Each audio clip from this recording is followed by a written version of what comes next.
智慧手机会毁掉童年吗？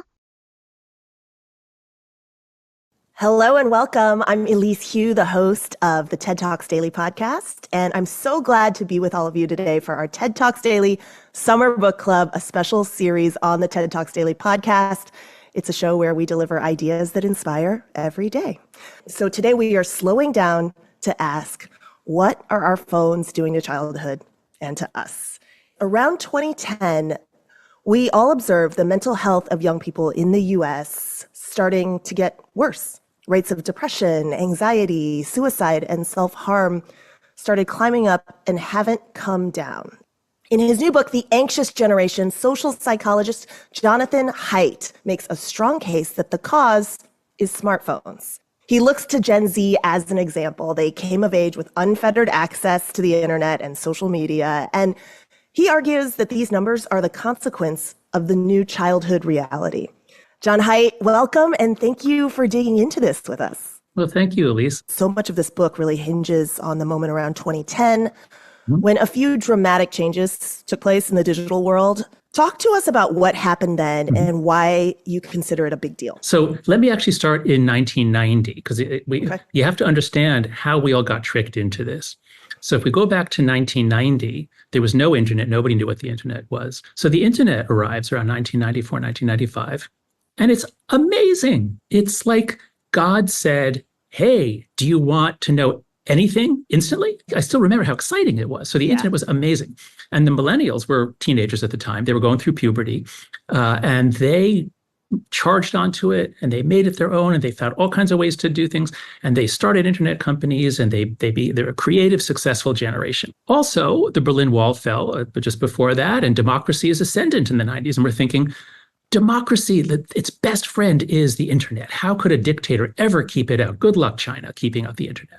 So we were all super optimistic. Once you get the smartphone, 2007, now you start getting the App Store and apps, you get Uber. So all of this is miraculous, okay? So our kids love it. Kids always love technology. And we're all like, well, okay, they're spending a lot of time on it, but maybe it's making them smarter. It's going to teach them tech skills. So this is all good, we thought. So that's the setup.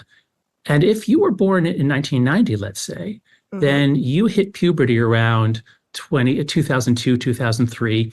You go through puberty with a flip phone. You use your flip phone to call your friends and to text them one-on-one. And you meet up and you do things in the real world. So you're fine. You have a normal human development, normal human puberty, and you come out the other end as a mentally healthy person. Okay. But suppose you're born in the year 2000. You are 7 when the iPhone comes out. You got a front-facing camera in 2010. You are 11 when you probably got one. You got on Instagram when you were 12. So when you hit puberty, you're going through puberty not meeting up with your friends. You're going through puberty, swiping, tapping, liking, and hanging on. What if I post something? How will people react? Half of our kids say they're on the internet almost all the time. 50%. Almost all the time. This is not a normal human childhood. There's not as much face-to-face contact. You don't get to develop social skills. You don't have hobbies. You don't read books. You're just on your phone all day long. And guess what? Their mental health collapsed, especially for the girls. Instantly. It's not a slow thing. Instantly, around 2012, you get these hockey stick shapes in all the graphs in my book. There was no sign of a problem in 2010. And by 2015, it's all over the world. We don't know about the developing world. But all over the Western world, we start seeing this, especially for girls. So that's the story. And what do you think was going wrong? So the story I tell in the book is 2 things. I decided not just to write a book about what social media is doing, but to write a book which is really more about childhood. What is it? Why do we have it? Why is human childhood so different from every other animal, including chimpanzees? Because we grow up fast after you're born, but then you slow down. And we don't grow very fast until we hit puberty. Why? Why do we delay? We have these amazing cultural brains. This is our great adaptation. This is why we cover the world and chimpanzees don't. And that all depends on a slow growth process with a lot of cultural learning from your elders, from the people ahead of you in your culture. So that's part of it. Also, part of it is play. Young mammals need a huge amount of play, free play, to wire up their brains. All animals practice skills they'll use as adults. So you take what I call the play-based childhood, which is what we've had for about 300 million years, going back to the beginning of mammals. And then 2010 to 2015, kids now have a phone-based childhood. And that, I argue, is what's blocking development. We've never seen such a sharp change in generations in terms of their mental health. So that's what we see when we look back historically. We can certainly now discuss it, the research trying to pin it down. But what I'm pointing to is an incredible pattern of changes that happened in many countries simultaneously, always with more increases for the girls, not affecting the middle-aged people, but only affecting the teenagers. And no one can offer another explanation other than the transformation of childhood by the technology. You call this transition from a play-based childhood to a phone-based childhood a great rewiring. So how do you believe the minds of these Gen Z kids are wired differently now? Let's think about it this way. For those of you who are over 35 or 40, you surely had a play-based childhood. What I'd like you to do is think back on the most exciting things that you ever did as a child. Think back on times you just were hanging out with your friends. Think back on how much time you spent laughing with your friends, laughing, joking, playing around, okay? Now take all of that, cut it by 80%, because Gen Z didn't get that. They have almost no unsupervised time. They don't get to hang out behind the 7-Eleven or down by the river or in a playground or anywhere except online. So take 70% of that out. Think of all the times you smiled at a person where you made eye contact. Take 70% of that out. Now, again, I don't know the exact number, but for the kids who say they're online almost all the time, it's probably 70%. Think of all the books you read. Take 70% of those out, maybe 100%. Gen Z has no time to read books. They have so much content to consume to keep up. There's very little book reading. Think about hobbies. Did you have a hobby? Take that out. So you take out almost everything. Because again, if the latest numbers are on average, American kids are spending 7 to 9 hours a day on entertainment and screen stuff, not counting school. 7 to 9 hours a day is the average, depending on how you count it. Take childhood, take out almost everything that you valued in it.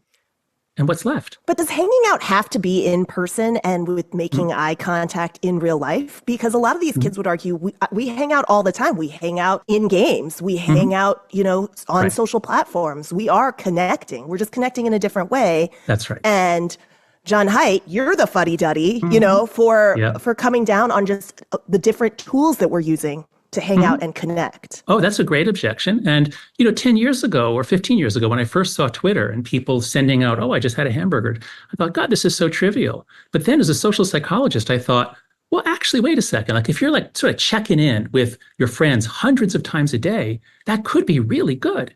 But what I've come to see is the online world gives you multiple ways to connect virtually, which often lacks certain properties. So the most important one is being synchronous. So right now, you and I are synchronous. We can see each other's facial expressions. But on Zoom, there's a little bit of awkwardness. You don't quite get the timing. So video games, Twitch, all these things that allow you to, that allow you to go to two-way voice and face, those have some benefits. I'll grant that.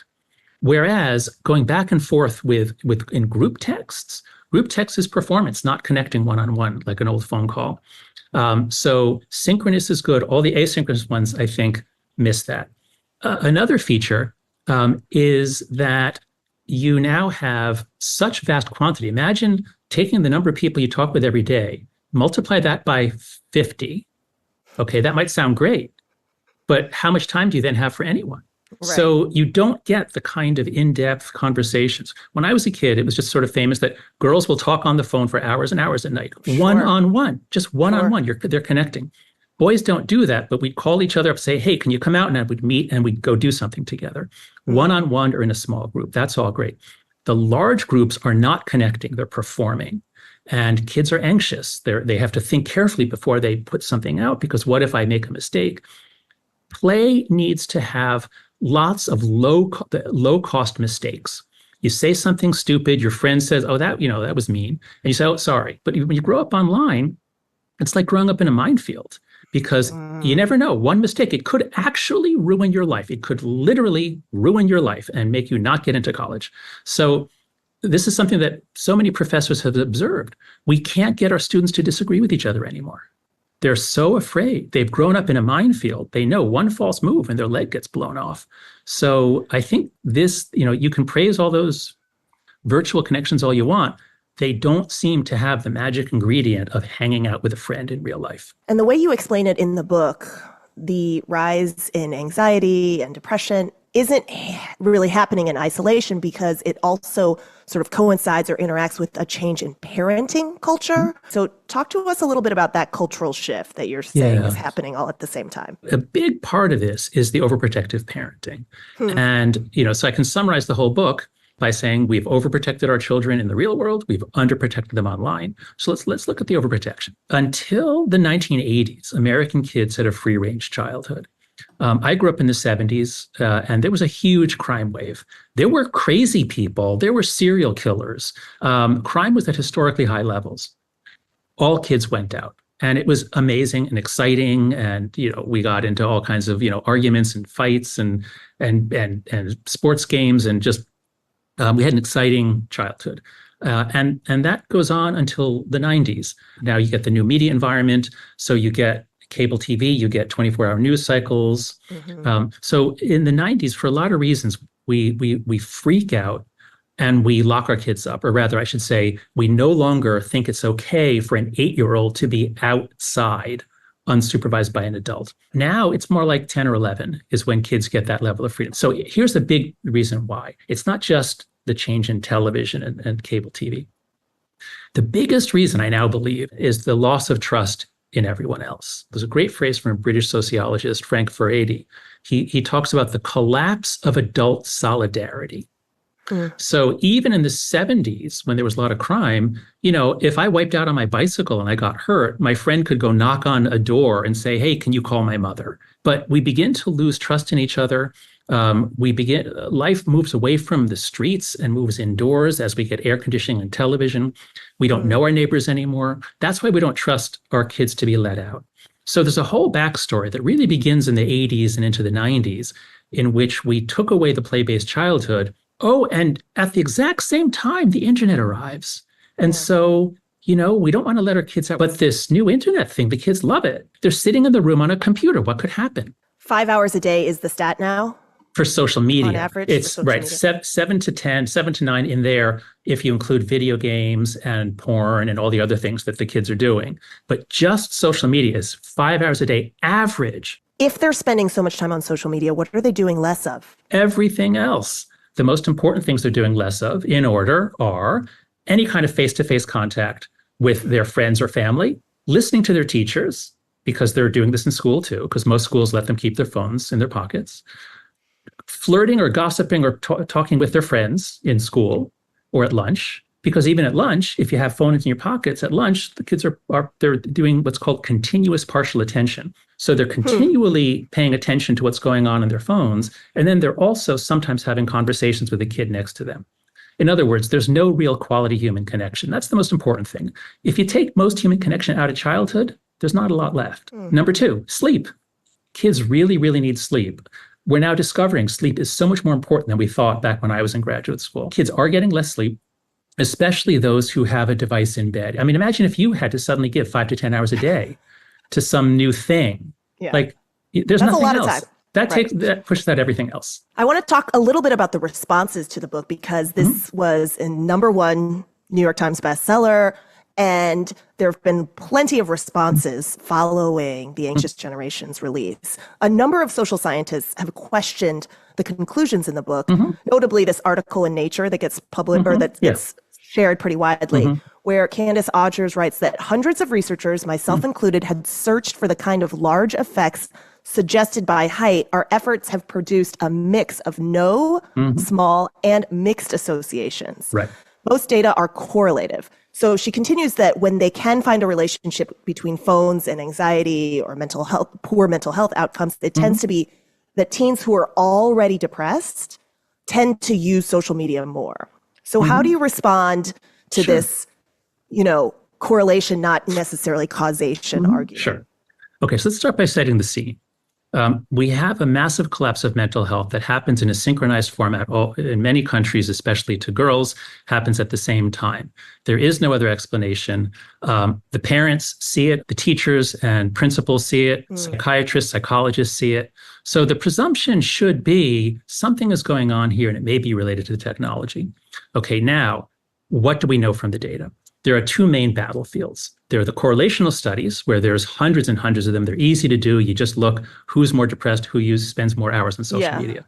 Okay, now hours spent on social media is the variable that you're correlating with some self-report of mental health. And then you look at the connection, and the correlations tend to be around 0.1 for boys. They're actually around 0.2 for girls. This is what we're fighting about. Now, Candace Odgers says that this is a small correlation.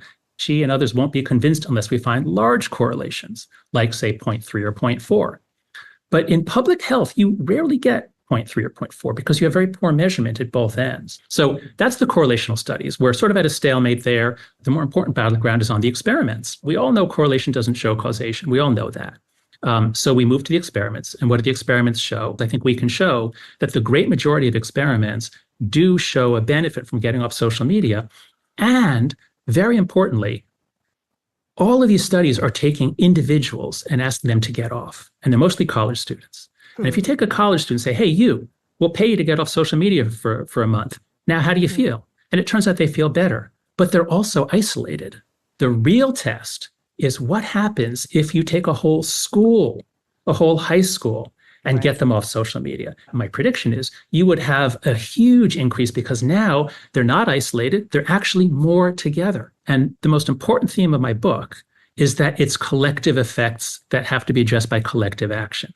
The reason every 13-year-old girl has to be on Instagram is because every other 13-year-old girl is on Instagram. My college students say the same thing. They can't get off because everyone else is on. So she says we don't find the large effects that would be necessary. That's because those researchers, they're not even considering the collective emergent properties of social media. Yeah. It does seem like an enormous task, though, John Haidt, to take collective action on something, because for younger generations, so much of the way that they connect these days and find community is taking place on devices. Yeah. And so how do you address kind of this problem where, well, everyone else is on it, I don't want to be the one left out, and how do we get past this challenge of collective action? We get past it by acting together. Any one kid who gets off is alone. Any one parent who says you're not getting a phone till high school, now their kid is isolated. But there is a place where we all have community, and that is our local kids' schools. It's as simple as this. If you're a parent listening to this, and you have kids under the age of 12, let's say, just reach out to 2 other parents of your kids' friends and say, we want to do the 4 norms. We want to do the 4 norms from the anxious generation. Are you with me? And they probably will be with you. The 4 norms are no smartphone till high school, around 14, no social media till 16, phone-free schools, and so parents can push the school to go phone-free. And the 4th is far more independence, free play, and responsibility in the real world. That's the hardest one because that requires us to change. But it's the most important in that if we're going to take the screens, the 10 hours a day of screen time, take that away from kids, we have to give them back an exciting childhood. You mentioned big tech. Why place the onus of responsibility on individual families or neighborhoods or kids when it is these giant tech companies who are designing the apps and the phones for maximum engagement and profit? Can they not make changes to the way software is designed? And can governments not better regulate these companies? Yes, they certainly could make changes, but they're in a collective action trap too. We know this from Frances Haugen, who brought out the Facebook files. Facebook is actively recruiting underage kids. They really need those kids. And they know that if they were to crack down, those kids would just go to TikTok. So the tech companies certainly could solve this. But they're in a collective action problem too, because if one of them does the right thing, then the kids will just lie about their age and go somewhere else. Also, Congress gave them immunity. The courts have interpreted Section 230 very broadly so that if your kids are harmed by anything that they saw online, well, Section 230 says you can't sue the company. So these are the biggest, most powerful, richest companies in the world. They've been given free rein to own our kids' childhood. They have limited legal responsibility so far. And we're trying to get a bill through Congress that does some fairly modest things about setting defaults and just begins to establish children are not adults. You have to treat them differently. If there was any other consumer product, let's imagine a new toy comes out on the market. The kids love it. And 90% of kids are using this toy 5 hours a day. And thousands are being hospitalized for depression, eating disorders, anxiety. And some kids are killing themselves after using the toy. So what I'm saying is we have a defective consumer product. Do you think that toy maybe would be recalled? Do you think maybe someone maybe regulated? Like maybe you have to change it so that it doesn't wreak such damage? So that's what the Surgeon General is saying. The Surgeon General is saying, while the scientists fight about whether social media caused the increase at the population level, like, the graphs I show in the book with the hockey sticks, did social media cause that increase at the population level? That's an academic debate. I can't be 100% certain I'm right. But what the Surgeon General was saying was, regardless of that debate, here are hundreds of cases of kids who were sextorted, they were bullied, they were shamed, and then they killed themselves that day. So the Surgeon General is saying, if this was any other consumer product, we'd regulate it and we'd put warning labels on it. Why not this one? You have two kids. How have you wound up navigating phone use at your own house? Yeah, so we gave my son a phone, my old iPhone, as most people do, when he was in fourth grade, when he started walking to school. This was back, in the early 2010s. We didn't know any better. Now, in retrospect, we should have just given him a phone watch or a basic phone. And that's what we did with my daughter, who's 3 years younger. Okay. I gave her a big pink, a gizmo watch. And in third grade, she loved it. And I could send her out in third or fourth grade. I could send her out into the park, out to get bagels. So we at least did that for my daughter. The place where I did hold the line is on social media. I said, no way, you're not getting social media, at least until high school. Both kids, they accepted that. And my daughter, when she then was in seventh grade, she said that she was actually glad she wasn't on Instagram because she could see what it does to girls. It's a terrible thing to take 11 and 12-year-old girls and make them be conscious of their face, their skin, their body, constantly all day long, having people comment on it. It's a horrible thing to do to girls. I want to close on a story that you have told about your son, Max, that I think illustrates the kind of world that you're ultimately advocating for. Tell us about his walks home and what happened eventually. Because my wife and I got to know a woman named Lenore Skenazy, who wrote a book called Free Range Kids. I recommend this to everybody, Free Range Kids. I do too. I'm also a big fan of it. Oh, good. And your kid, what you said, you have 3 daughters, you said? Yes, and they all walk themselves to school and walk home every day. Fantastic. Good luck to them. I have no idea what's happening in those 2 or 3 blocks, but that's real. and that's really important that you don't have an idea. So because we read Lenore's book and we know her, we encouraged Max to walk to school a year or 2 before everybody else was walking. And this is in Greenwich Village, right here in New York City. And it's a safe neighborhood in terms of crime, but there's some busy streets to cross. But Max is really good at that, as I was when I was 7, 8, 9, 10 years old. So we let him walk to school. And the first time we let him walk, we were terrified. And we were watching the blue dot on the phone because we could track him. The next day we watched again. And I think we might have watched a third day. But here's the thing about anxiety. The way you get rid of it is by exposing yourself to the stimulus, and then nothing bad happens. And by Pavlovian processes, the anxiety drops. So we trusted him, and he quickly learned the subway system. He's just amazing as a navigator. So then, I think the story you're referring to is that then when he was 13, he got really into tennis, and I took him to the US Open when he was 12, and then again 13. And he really wanted to go to a night game, and that would mean he'd have to come home very, very late. He loved going out to Queens alone. We let him do that during the day, but he wanted to go out to a night game. And we were a little nervous about that, but we thought, okay, what would Lenore say? And we said, okay. So he went out. And the game, the tennis game sometimes has to go really late. This was a really late game. And so he's coming home on the subway. And there's a huge crowd. Everyone's happy. They're all out to get the subway. He gets on the subway, comes back. And when he tries to transfer, I forget which line it was, somewhere in Manhattan. You get from Queens into Manhattan. Then he had to transfer to go south to Greenwich Village. Okay. That train wasn't running. And here it is. It's like 1 a.m. And so what does he do? He goes upstairs and he hails a yellow cab, which he had never done before. Now, I had shown him how to do it, but he'd never done it on his own without me. But he just went up, hailed a cab, and came home. And he was nervous. He was. But that's the thing. Because he was nervous, when he succeeded, it just changed him. And this is what I really want to convey.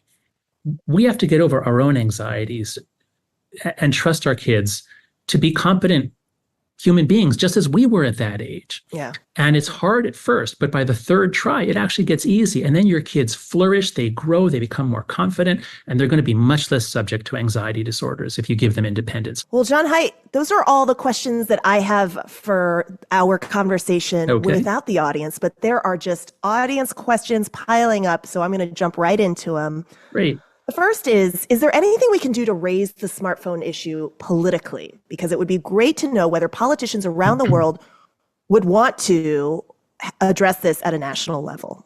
Yes, this is what's so exciting. This is the least polarized, most bipartisan issue that there is. It's incredible because wherever you go, red state or blue state, Democrat or Republican in Congress, almost all of them are parents. Most politicians are parents. In so many countries, leaders are getting out in front. And they get massive support. So actually, it's not a risky position. And they're actually making changes. So I urge everyone, talk to your legislators, let them know let them know you support KOSA, the Kids Online Safety Act. It's actually, the Senate passed it almost unanimously. It was like 97-3. But I'm very excited about this. And I think the phone-free schools is the place where it started. A whole bunch of states have already said they're going to go phone-free statewide. Los Angeles School District announced it a month ago. New York City is going to announce it very soon. So I'm actually really optimistic that at least school districts and states are going to go phone-free in school. Okay. On the subject of schools, we have a few questions from educators who are on with us. Bradley says, I'm a teacher. How can I implement cell phone restrictions and talk to families about this without sounding too ivory tower-esque or like I'm telling parents how to raise their children? So first, let's distinguish between what are you saying about phones in school and what are you saying about phones at home? Now, you've always had the right to talk about what to do at school. Parents respect that. And I guarantee you other teachers in your school and your principal probably are reading about this. So if you raise the subject, if you say, hey, can we go phone free? You're going to find a lot more support than you expect because things are really different than they were 6 months ago. So that's the first thing. You can definitely go phone free in school. So we're seeing schools all around the country saying, this is such a catastrophe for learning. We see it in test scores. We see it in discipline. We're dealing with it at school by going phone free. Here's the new policy. And in addition, I hope you'll consider rolling back the technology, giving kids a more play-based childhood, not giving them a phone so early. So I think we are seeing that happen. The key, again, is collective action. You're going to find a lot more allies now than you would have a year ago.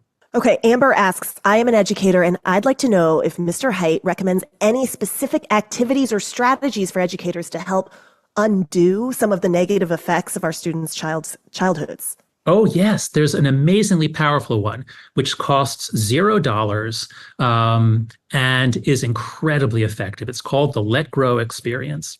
So I was so taken with Lenore Skenazy's work that I and a few others co-founded an organization called Let Grow. So if you go to letgrow.org, you can sign up. You sign up there to download the kit for the Let Grow experience. You can do this at home too, but it's especially powerful if you do it as a school. So let's imagine a third grade class. All the third graders, let's say, or second graders, say we're doing the Let Grow experience. So you give them a mimeograph, whatever, a printout of the instructions. The kid takes it home. Basically, it's pick something to do by yourself that you've never done before by yourself. Work it out with your parents, and then do it. Yeah. And so it's something like, well, I've never walked the dog, or I've never walked to a store. I've never been out. So, if there's a store that's 3 blocks away that your 7 or 8 year old can walk to, that would be an ideal one. But let them pick. So they pick something, and then they do it, and then they come into class. And let's say you do one of these a month, and they just say what they did. They put it up as a leaf on a tree. And if you do it every month for 8 months, you get these 8 activities that you've done by yourself. And it's incredibly powerful because, first of all, the kids seem to almost grow tall. They feel much more confident. Right. But the more important effect, or as important, is what it does to the parents. Because the parents are so afraid, like, well, at what age can I let my kid out? I don't know. No one else is doing it until 11, so we don't know. But what happens? Imagine a town in which all the elementary schools are doing this in 3rd grade. Now you've got 8-year-olds all over the place. They're walking to the store to get milk. They're doing errands. They're outside playing. They're walking the dog. Now adults see 8-year-olds outside. And at that point, people will stop calling the police when they see an 8 or 9-year-old outside, which at present some people do because they think it's some horrible, dangerous anomaly. I did get a bunch of texts from other parents when they saw my kids walking to school alone. They were like, are you aware of this? Oh, wow. Wow. Okay. Right. But look, but this year things will be different. This year they'll cheer you on and they'll do it themselves. No, this is the year for collective action on all these fronts. All right. So some questions from parents too. Melissa asks about kind of distinguishing, do you distinguish between phones versus iPads? Because iPads can create the same kind of issues. Parents seem to be more okay with iPads or tablets, and some schools actually require them. So would love your perspective on that. Sure. So from the parents' point of view, a phone is the worst because it's the most portable. A phone is with you all the time, especially when you're outside the house. My advice is that nobody give a smartphone before high school. An iPad can do all the same stuff as a phone. It's just less portable. So I would say, again, don't give your kid their own iPad that they can hold on to and customize and communicate with strangers on and watch porn. Don't do that either until high school. Now, for you to have an iPad in the house, your iPad that you give them sometimes, there's all kinds of good stuff that they can do. Yeah, there's all kinds of good stuff. And also, let me be very clear. Stories are good. Movies are good. Watching a movie with your kids is great. It's the 15-second videos that have no redeeming value and that I think are really the worst. That's what I'll be studying next. So I would say just be careful of both the addictive nature and the distracting nature of these things. So a screen isn't going to hurt the kid necessarily, but it's the addictive possibilities. Sarah asks, what kind of advice do you have for parents with younger kids if they have already given the kids smartphones? Do you have any advice about the removal process or the weaning? Yes. My advice is if you try to pull it out by yourself, it's going to be very painful. But if you and 4 other families pull it out at the same time and you give them something in return, it's going to be joyous. Yes, they'll resist, but let's look at the difference. In one case, you gave your kid an iPhone when she was 9 and she's now 11. And everyone has an iPhone and they're on it all day long. Now, if you take your kid off, you're condemning your kid to social death. So that's a very hard situation. But let's suppose you gave your kid a phone when she's 9, and now she's 11, and most of her friends are on Instagram too. But you go to you talk with the parents of her 3 best friends, and you say, I think we made a mistake. What do you think? And if they agree, then what you can do is you can say, we're taking back the smartphone. Here's a flip phone or a light phone or something else. You'll get a smartphone when you're in high school. You can still do a lot of the same stuff on a computer. You still have a laptop or something. So it's not as though you're not going to be able to do these things, but we don't think you should have this with you all the time, everywhere. And your 3 best friends, their families are also doing it. And what we really want is not to take stuff away from it. What we really want is for you to have a fantastic childhood. We want you guys to have fun. So we're going to start off by saying every Friday, you girls are getting together and for a sleepover. I mean, you plan it how you want, but we're suggesting that, every Friday you guys get together, have a sleepover. We'll give you money to go places. We want you to be with your friends in the real world. And the more you give them the opportunity to hang out and do things, it's not deprivation. It's not doors closing. It's doors opening. What they're most afraid of is being alone, being cut off. Yeah. So avoid that. Amy asks, how do I lead by example? I want to be a good role model for my kids, and I acknowledge that I use my own phone too much. I realize I will check my Instagram, then 2 seconds later check it again. Yeah. Why am I checking it again, she says, but how does she lead by example? So when your kids are infants and toddlers, they are copying you. They're looking for examples to copy. They're definitely copying you. So do be careful when you're with toddlers. You really need to do a lot of eye contact. Don't do the continuous partial attention. Young kids, they really need to develop that sense of mutual gaze and interaction. Teenagers are not really copying you. So I would say insist on really good family norms and then honor those norms. And that means, like in my family, we have an absolute rule: no phones at the table. No matter how important it is for you to look up this fact relevant to the conversation, don't go get your phone and look it up. That's just the rule. No phone. We do not bring phones to the table.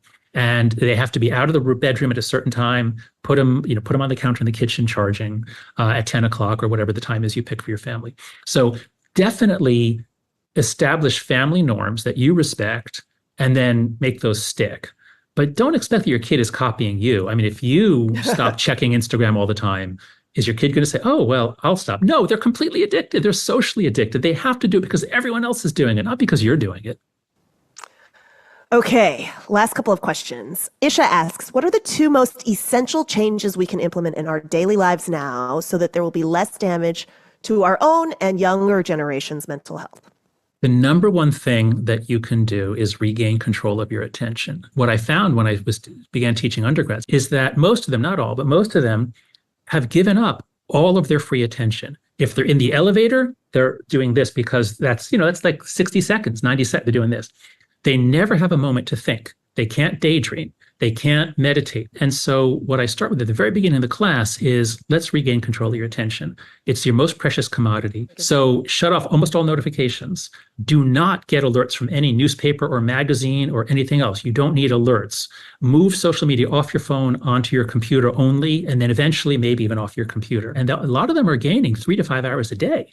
They're regaining 3 to 5 hours a day. What do? They say, now I can do my homework, and it's actually not hard anymore. And I have time to read a book, or I have time to talk to a friend, or I have time to play guitar. So regaining control of your attention is where a lot of this starts. I'd say read Cal Newport. I assigned the book Deep Work. It's a fantastic book, and it'll really change the way you see what's happening to us adults. Okay, let's end on a question from Kathleen. Since your book release and tours, so following the release, are you more or less hopeful about your collective action proposals catching on? I am wildly more optimistic. I'm optimistic by nature, but I've been working on democracy issues since the early 2000s. And I'm not optimistic there. I mean, the problems are huge and I don't know the answers. And that's what my next book is going to be on. But on this one, on can we roll back the phone-based childhood, I was kind of optimistic last year. And now I'm wildly optimistic because it's happening. It's happening at lightning speed. I can't believe how fast it's happening. The number of schools, the number of states, the number of countries that have acted in the last 6 months is mind-blowing. I've never seen anything like it. And that's especially schools and governments. Every day I'm getting emails from parents saying, thank you, my friends and I, we did a reading group on the book, and now we're all doing this together. And, all the families at the end of our street, and the kids are playing and they're riding their bicycles. So it's not as though our children have somehow biologically forgotten how to ride a bicycle, and they're still thrilled to be out from under your thumb. They're thrilled to have some independence. So this is happening. We don't need everybody, but if we get most people, we solve this problem. Thank you for being so witty and wise, Jonathan Haidt. And thank you, TED members, for being here and for your involvement. As a nonprofit organization, all of TED's work is made possible in part by you. So thank you so much to the TED membership community. And that is it for the book club for this time. See you next month. Thanks so much, Elise.